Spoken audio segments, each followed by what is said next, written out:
మన దగ్గర ఇలా గ్లాస్ బ్రేక్ అయిన మొబైల్స్ ఉన్నాయనుకోండి, పూర్తిగా డిస్‌ప్లే అంతా పోయాక డిస్‌ప్లే వేపిద్దాంలే అని అలానే వాడుతూ ఉంటాం. అయితే ఇక్కడ వచ్చిన ప్రాబ్లమ్ ఏంటంటే, మీలో ఎంతమంది డిస్‌ప్లే పోయాక మళ్ళీ ఒరిజినల్ డిస్‌ప్లే‌ని రీప్లేస్ చేపిస్తున్నారు? నన్నడిగితే మోస్ట్ ఆఫ్ ది పీపుల్ తక్కువలో అయిపోతుందని నార్మల్ డిస్‌ప్లేనే వేపిస్తున్నారు.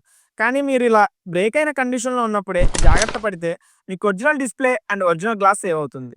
మళ్ళీ మీరు మొబైల్ కొన్నప్పుడు ఎలా అయితే యూజ్ చేశారో అదే రిఫ్రెష్ రేట్‌తో, అదే బ్రైట్‌నెస్‌తో మొబైల్ వాడుకోవచ్చు. వింటుంటేనే చాలా బాగా అనిపిస్తుంది కదా!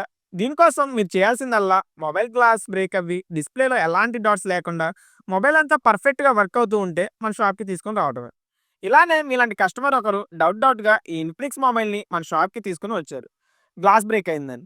యూజువల్‌గానే రిస్క్ చెప్పి గ్లాస్ రీప్లేస్‌మెంట్ వర్క్ స్టార్ట్ చేశాం. దీనికి ఉన్న ఓల్డ్ గ్లాస్ నీట్‌గా కట్ చేసి, న్యూ ఒరిజినల్ గ్లాస్ లామినేట్ చేసి, డిస్‌ప్లేకి నీట్‌గా ఫిక్స్ చేశాము. మీరే చెప్పండి, అసలు మొబైల్‌కి గ్లాస్ మార్చాము అంటే నమ్మేలా ఉందా? అచ్చు న్యూ ఒరిజినల్ పీస్‌లా రెడీ అయిపోయింది.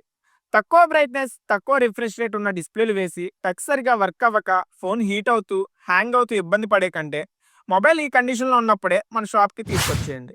షాప్ అడ్రెస్ స్క్రీన్ మీద ఇస్తున్నా అండ్ కాంటాక్ట్ నంబర్ కూడా ఇస్తున్నా. సో, వెంటనే ఈ రీల్‌ని మీ ఫ్రెండ్స్ అండ్ ఫ్యామిలీ మెంబర్స్‌కి తప్పకుండా షేర్ చేయండి. అలానే ఇలాంటి డైలీ వీడియో అప్డేట్ కోసం మన పేజ్‌ని ఫాలో చేయండి. Thanks for watching.